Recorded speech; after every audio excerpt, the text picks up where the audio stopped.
Welcome to Friends with Fertility, the podcast where we dive deep into the world of fertility, reproductive health, and all the emotional journeys that are in between. I'm your host, Elizabeth King, a fertility expert dedicated to providing you with the knowledge, support, and inspiration you need on your path to parenthood. Whether you're just starting out, exploring your options, or looking for solidarity and advice, we are here for you. Let's embark on this journey together and turn uncertainty into empowerment and make friends with fertility. Let's get started.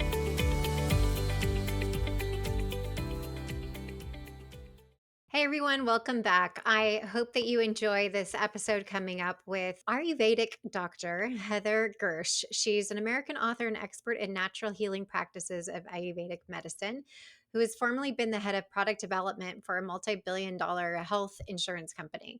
She's a board-certified Ayurvedic practitioner at the Ayurvedic doctor level, serving on the faculty at Mount Madonna Institute College of Ayurveda and on the board of directors at the National Ayurvedic Medical Association. Her first book, The Ayurvedic Guide to Fertility, has sold thousands of copies worldwide, and her writing has been featured in Yoga Journal, Elephant Journal, and the Sunday Independent. Her podcast, Wisdom of the Body, holds an average of 5 stars on Apple Podcast. In addition to creating and helping her clients and leading an organization, she's often out watching her son's practices. We had a lot of fun chatting with Heather today, and there were so many aspects that we could continue to dive deeper on, but I hope you enjoy and let us know what you think. Hey everyone, welcome back today. I am really thrilled to be talking about some of my favorite things today with Heather Grzych. Welcome. Thanks for having me. I'm so nice to meet you here, Elizabeth. Yes. So we briefly spoke about Ayurvedic medicine a couple weeks ago on the podcast, actually, but I have a feeling that a lot of people still generally don't know what that means. So, as a larger umbrella, can you let people know what Ayurveda is? Yeah. So Ayurveda is a traditional form of medicine from this Indian subcontinent. So much we have a lot of people in our country. I live in the US who do yoga, and they know that yoga is this thing that people do with their body and their mind and their spirit, and that comes from India. Well, also from India is this practice called Ayurveda, and we call them sister sciences. Yoga and Ayurveda are sister sciences. A lot of cultures have a sort of similar thing where they have a traditional form of medicine. So you have traditional medicines where they use herbal medicines, where they use food, different types of healing rituals in order to change the mind body of the individual in some way. And that's essentially what Ayurveda is. It's their they have other forms of traditional medicine in India as well, but this one is the most developed. It was the most documented. I would say it's probably the one that, is practiced more globally than the other ones. It's kind of, they call it like the mother of all medicines. But much like we had Native Americans in the US that used to know the plants that were growing here and they would use them for medicinal purposes. Well, that happened in India, and it's been an unbroken lineage, whereas in the US we have, we the indigenous medicine really didn't carry forward into our culture. And a lot of us who really felt that disconnect from the plants, who felt that disconnect from nature, sought out these other forms of traditional healing medicine from other countries and cultures because we wanted that. We wanted to keep that forward. We wanted to keep bringing it forward, and it was hard to find. So, luckily, the yoga communities made Ayurveda very, very easy to find. Um, for us. And a lot of us I used to be a yoga teacher, for example, that's how I found out about Ayurveda. I don't think my parents can pronounce it still. Sounds about right.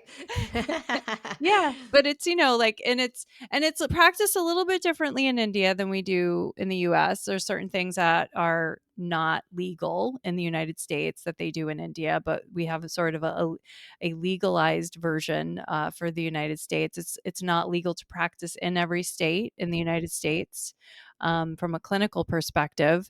but there's a self-care aspect of it that's accessible to everyone because there's some basic principles of health that are easily teachable, easy things that you can do on yourself at home that don't require you to go into a practitioner's office and get a specific thing done to your body or have them recommend a specific herbal formula for you. But then there's this clinical practice of it as well. So I practice Ayurveda for myself, you know. Ayurveda means the science of life. So I want to live. So I do these things at home, and at the same time I help people clinically when they are having some challenge of imbalance, whether that's digestive or sleep or, all the things that it seems there's no time to talk about in your doctor's office, but that you want to be able to figure out if there's something you could do about it at home. Right.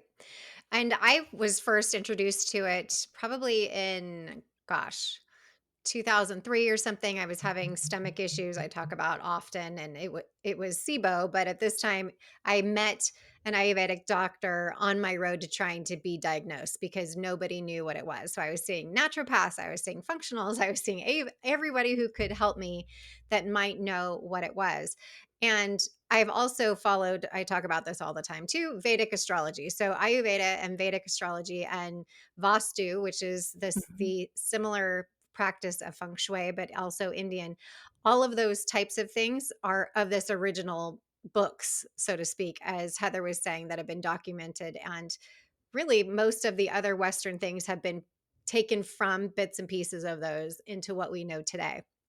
So when I was introduced to this, they also tell you about your constitution, right? That everybody has a different kind of way of being. And so depending on, and I at this moment I honestly can't even remember which one I am, but they say if your body constitution is this, you drink this tea, you do this, you're supposed to avoid these types of foods and eat this type of food and et cetera, et cetera.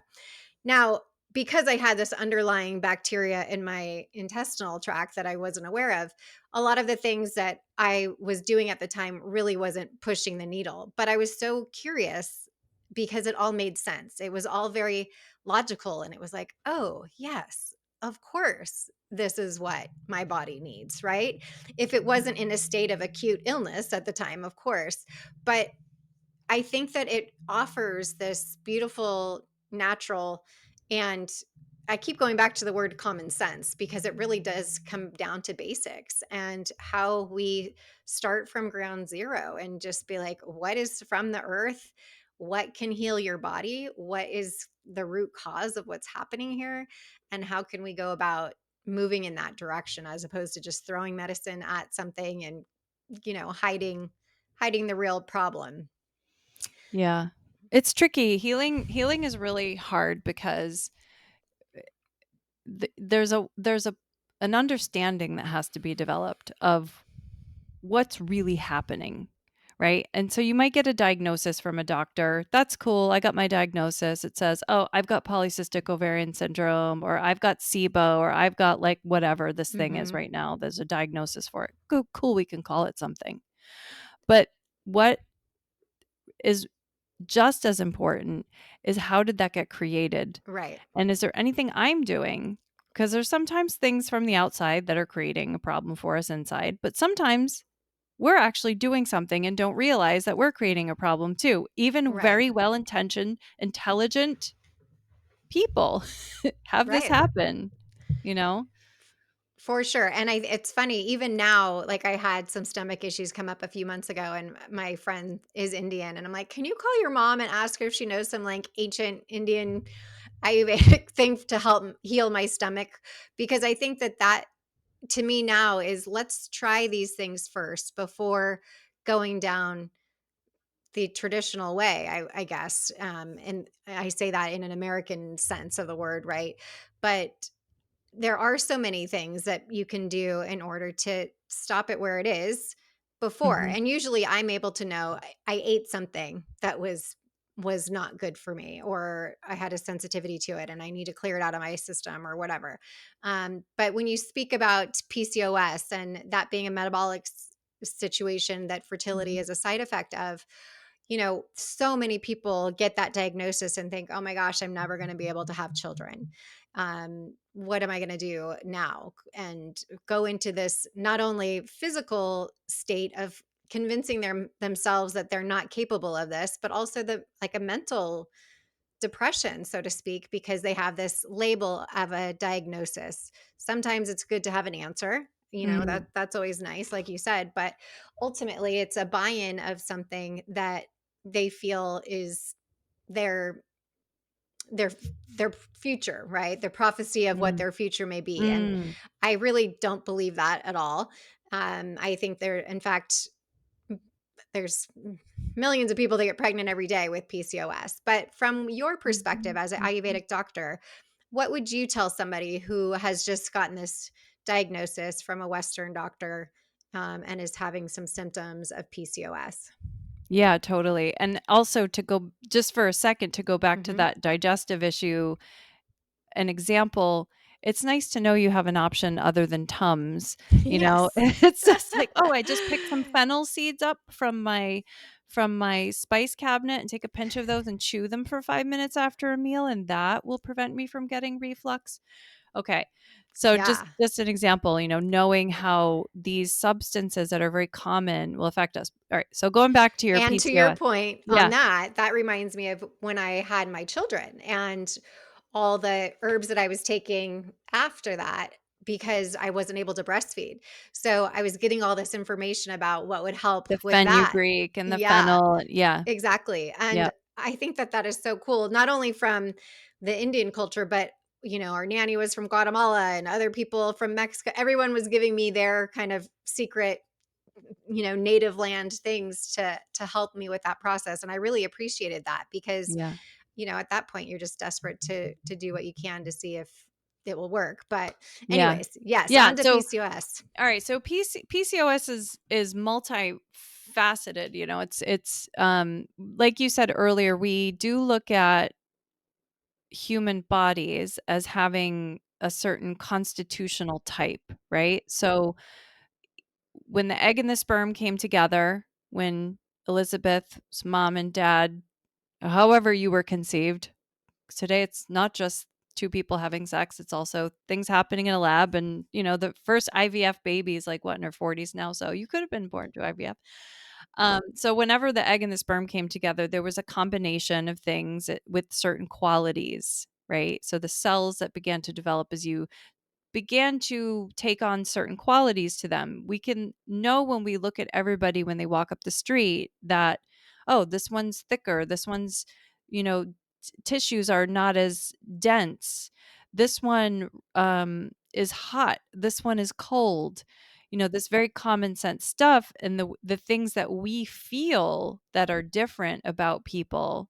Um, that's all part of this constitutional type that people have. Now, there's your constitutional type, which is you and like your pure essence. And maybe you want to call it your genes, but even your genes change, right? So, depending on what gets expressed, not the genes, but the expression of them. Next, you have, well, what has happened to this body that makes its tissues form a certain way in certain types of patterns of imbalance, like inflammatory patterns or dryness and erosion type patterns or growth patterns where we get skin tags and tumors and cysts and extra tissues and things like that. So there, and then you have a combination of things because you might have inflammation and growths. You might have, so when we look at the body types, there's you and your pure essence, what your nature is, and then there's like just stuff that kind of went awry in your constant regeneration of your body because your body's always regenerating. And that's why I love what you said about, okay, the label, yeah, that's cool and everything, but we don't want to trap ourselves by the label. Great, now I have this diagnosis. We don't want to say, oh, I'm always going to have this, because I can tell you I was a person in my early 30s, I couldn't have a child, I couldn't get pregnant. And then I think I read that you had a kid around the time you turned 40. Was that you? Okay, so I did too. So I couldn't get pregnant in my early 30s, and then I had a kid the year I turned 40. When everybody's telling you, "Oh, that's not gonna happen, you're gonna have a harder time." Not only that, did I got pregnant on the first try when I was 40, and I tried for a very long time in my early 30s. So it it's not well, creation is like magical. We don't really understand it. No one really understands creation. We try to, right? You could understand it from a spiritual perspective. You can understand it from a biological perspective. We get close to understanding it. We're almost there, you know? But these things are forming in us all the time. Our bodies are absolutely regenerating. We don't want to lock ourselves into something that is now, because it doesn't necessarily mean it's going to be that way if your body's always regenerating. So with polycystic, for example, you constant hormonal fluctuations, the food that you eat is being turned into material that is used to become your body, becomes your left butt cheek. It becomes a cell in your uterus. It becomes, all this food that you eat turns into you. So what we spend a lot of time doing is looking at food in Ayurveda. We study it probably more than anything else, although everything that comes into your senses is food.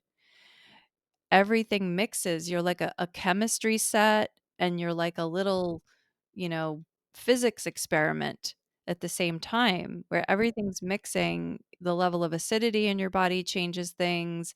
And so what we do is we study how everything is mixing to form those tissues for you, and then we help change how they're forming in that regeneration process. We do a lot of cleansing with people.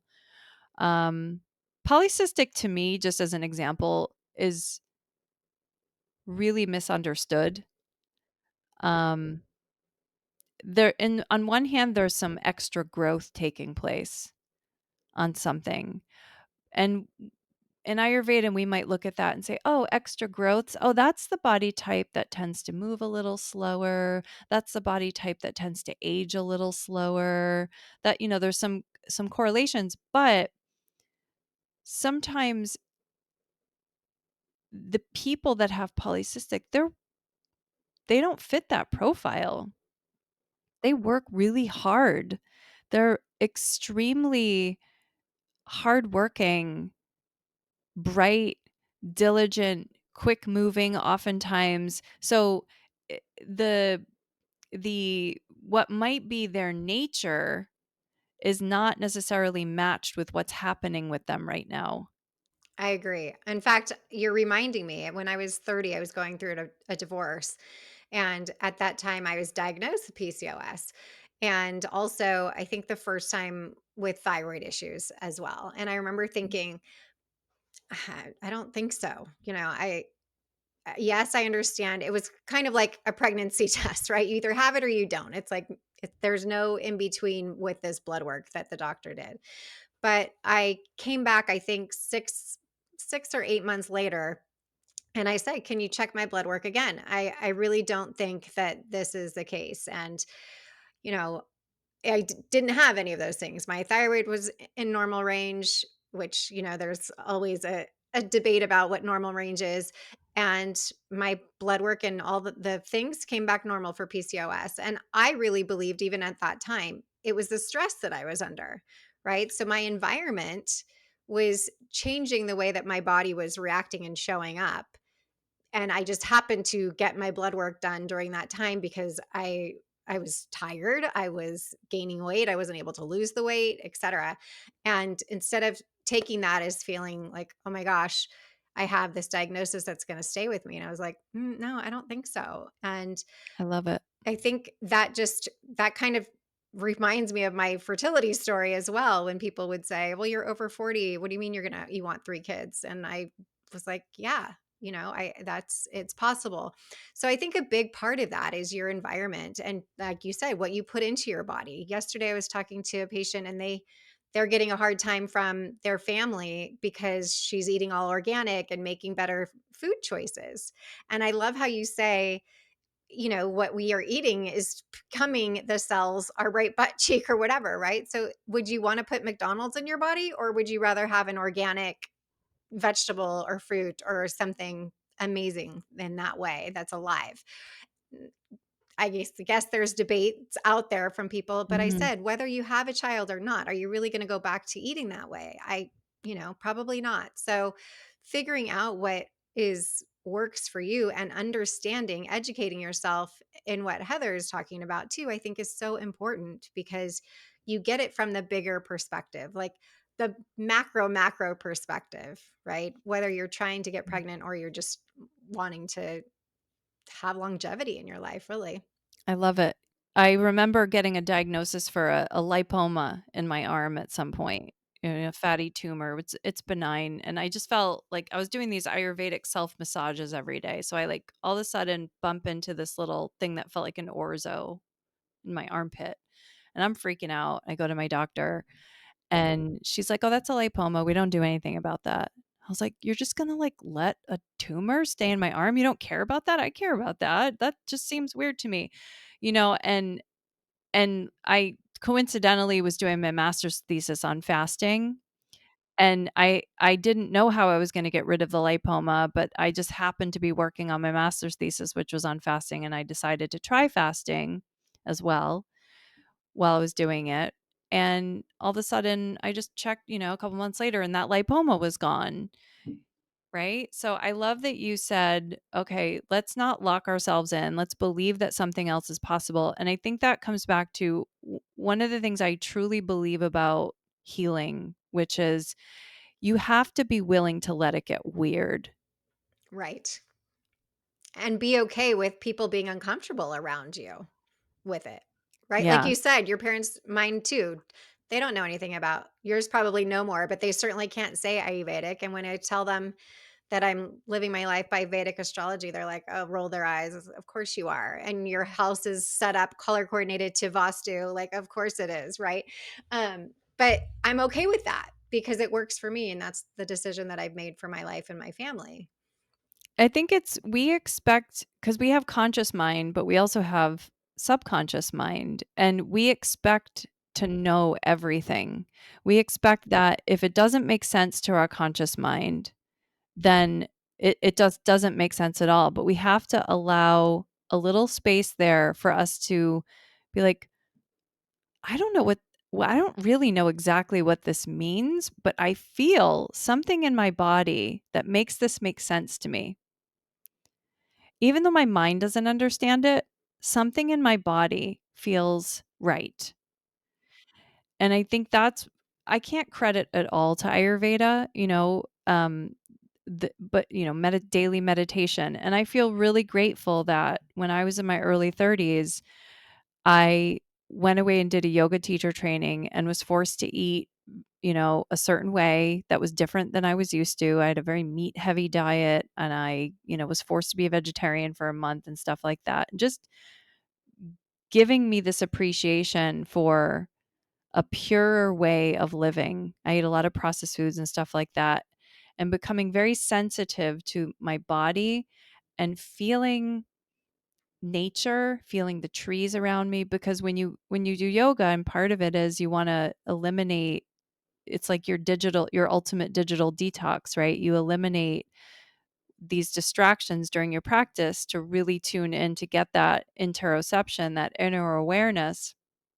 You become more sensitive, not just to the things that are around you, but more sensitive to the things that are going on inside your body, which is really, really valuable intelligence to listen to.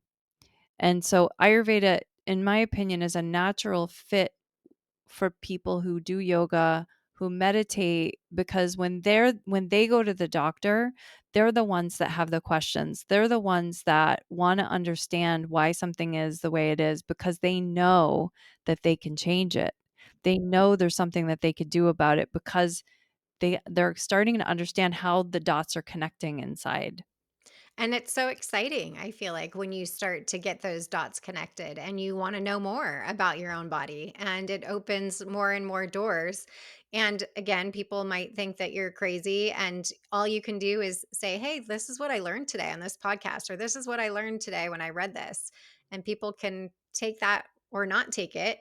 But I think to me it's very fun and it's exciting to learn and be open to something else, especially when you're on a fertility journey that can seem so frustrating and that you have overturned every rock and you're like, what's next? Where do I go next? What should I try and do? Mhm. I feel like going that natural route, whether you end up going a with IVF or anything else, you can still be practicing Ayurveda alongside that. And, Totally. and it goes together with every aspect that you do. There's nothing like, oh, I'm going to do this instead of that. That's the beauty of everything that we're talking about with Ayurveda is it's a way of life, right? It's a philosophy of all the things. And maybe it's not something that you do every day like me, but if it's something where, unfortunately, I always say I'm the best patient when I'm in pain or something is wrong. So I'm like the worst person to model after. But as a whole, I think over the last 20 years, I've made so many changes in my life that, you know, we live healthy for primarily, but I'm not doing it day to day. But if I was going through my fertility journey again, I would certainly be doing anything and everything. And that is what I did. People Mhm. would say, what would it take for you to kind of get past this? I'm like, if somebody said stand on your head and turn around 3 times, I would do that. Just tell Yeah. me what to do that could potentially help. Mhm. And I'm so grateful for people like you that are opening and normalizing these other avenues to learn about our bodies and the health of our bodies. Because again, it's not whether you're going through fertility or looking for post fertility or longevity or whatever it is, this is so helpful.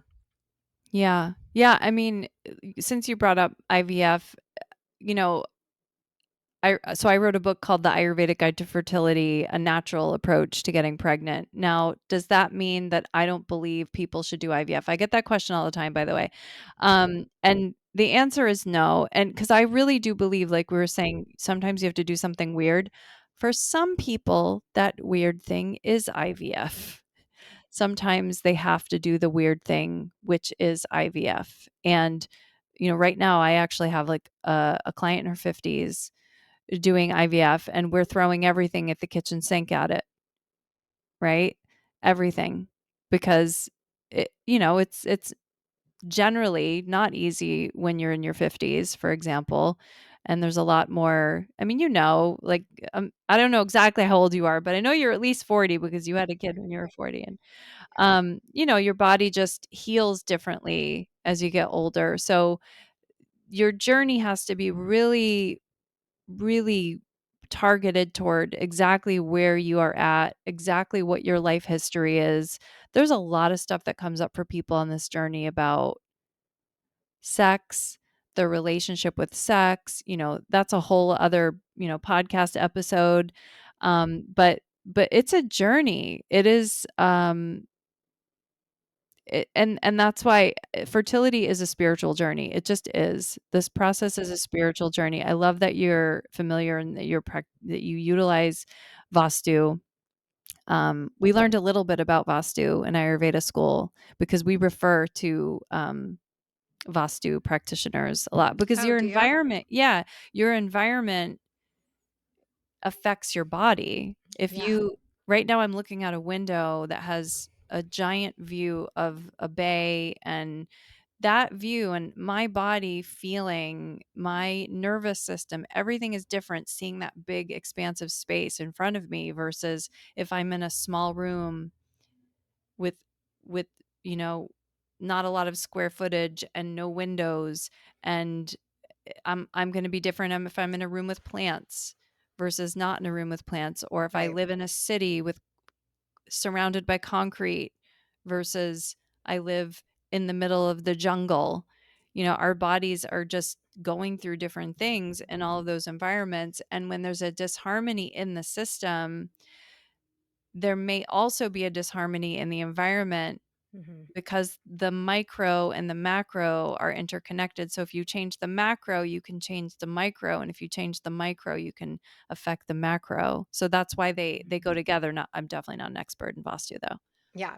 I'm not an expert either, but I've been doing it for many years in 3 homes, and even when I had my children, I remember in the hospital, like, making sure that my baby's bassinets in the hospital were turned the right direction so that their energy could be flowing the right way. Um, I think there's so many aspects to this conversation. that we could keep going deeper on. I agree with the IVF comment, and anything Western for that matter of medical. I always believe there are some cases, like you were talking about the lump on your arm, where that could have been something, right? I always say, get the lay of the land. You want to make sure that you're eliminating anything that can be potentially dangerous to your body that needs to be handled in a different way. Absolutely. But also, the natural way that we continue to nourish our systems is key to everything. So, Mhm. what advice would Yeah. you give somebody who is going down this route of maybe most people that are listening are well on the journey of fertility rather than just starting out, but either Mm. way, starting out or you know, a veteran, so to speak. I would say listen to your heart, and in sort of like literal and figurative sense, one of the practices that we do a lot in Ayurveda is pulse reading. Mhm. And so whether that's like you put your hands on your heart, whether that's you literally put your fingers on some pulse somewhere in your body and just begin to feel your own energy and feel your own body pulsing through you, because on this journey you're going to get access to all kinds of apps and all kinds of experts telling you to do this, that, and the other, and Facebook groups where someone's telling you this worked for them and you should try it. And you're going to get pulled in a lot of directions. You might even have, an Apple Watch telling you things, but you must feel your body. You can't get caught up in all the information. You have to feel your body, and you must keep feeling your body, especially. And all of it, whether it's the joy, whether it's the fear, whether it's the pain, any of those things, because there's just so much intelligence in that. Don't forget your body. The body is the most important thing to read on this journey. It's more important than the things you think you're supposed to do. The body's feeling that body and reading that body, your body, is the most important thing. So find your ways to connect with it. I'm holding my pulse right now. It's a practice that we learned studying Ayurveda. It's something I do on my clients. You can feel your heartbeat through your body by feeling your pulse, and that energy emanates out beyond you. And when we call in a soul, we don't know how that happens. Do they sense our heartbeat somehow?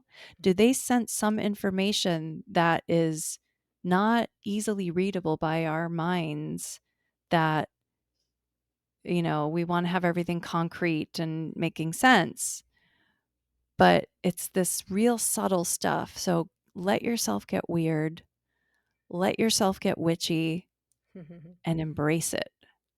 I love that so much. I'm looking at my shirt is a heart, and I was thinking first time I've worn it actually, and the first thing that you see in your baby as a embryo or uterine fetus, excuse me, is the heartbeat. Out of this such complex body that we're built, right? And then it's so easy, as she's saying, to feel that blood pulsing through your pulse and know that that is part of you, and that initial connection. And I got goosebumps when you're saying that soul coming in, because I connect with spirit babies quite often, and that's a big yes when you said that.